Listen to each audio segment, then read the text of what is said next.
Your third eye is the seat of your perception of the truth. Whatever you think about your life, whatever you think about who you are, and whatever you think about what the world is all born from the projection out of your third eye. Accessing your third eye, activating this chakra begins to activate your intuitive abilities to perceive the truth, to perceive at subtle levels of reality, to see the things that ordinary people miss.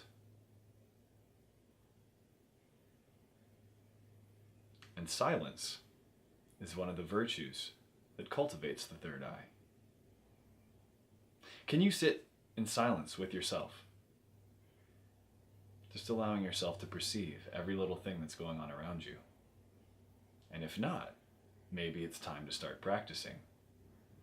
There are many meditative and contemplative disciplines that are going to help to open your third eye and bring this part of your life deeper into its full manifestation.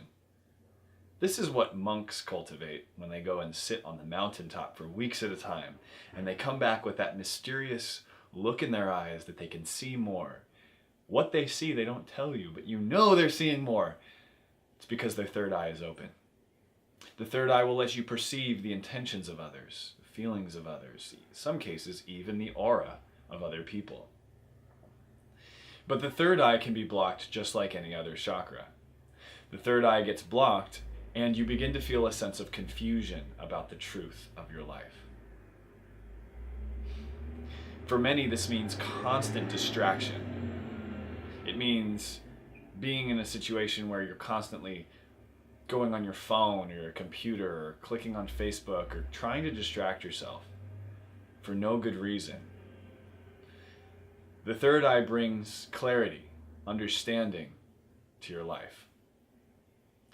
People whose third eye is popped way open are constantly analyzing everything, seeking to understand, spending tons of time reading. And if that's you, maybe it's time to drop out of your upper chakras a bit and down into your body.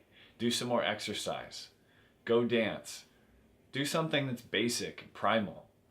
And get out of that thinking mode because it can be too much.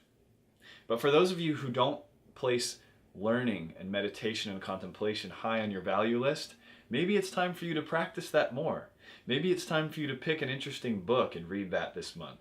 Or maybe it's time for you to do a meditation practice. These things are going to strengthen your third eye.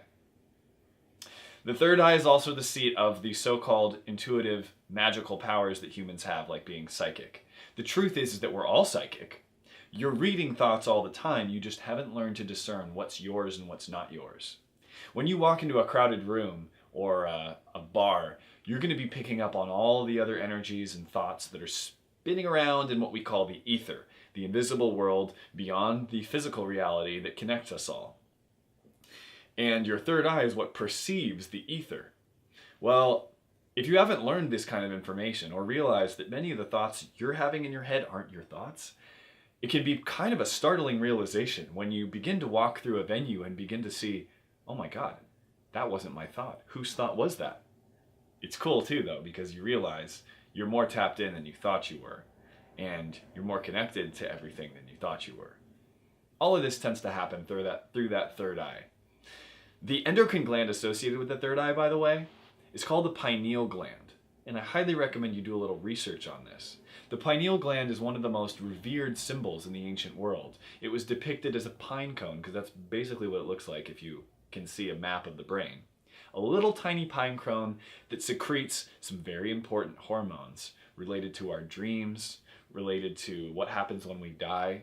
Because at death, dimethyltryptamine floods through the brain, giving us a transcendent spiritual experience, oftentimes called life review.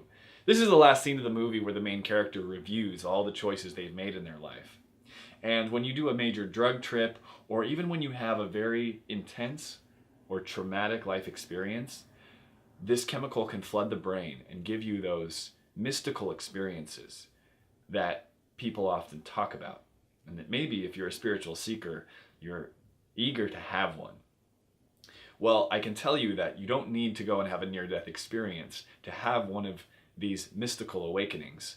What is required is that you spend time in stillness, being with yourself, and being with the emotions that you don't want to feel, and allowing yourself to find a place of peace. Because when you get there, I promise, the fireworks will start. Now let's talk about the very last chakra in this course, the crown chakra. It's going to connect us to our higher guidance, higher dimensions, our higher self, and the larger intelligence of the universe that is begging to come into your life and help guide you if only you can surrender.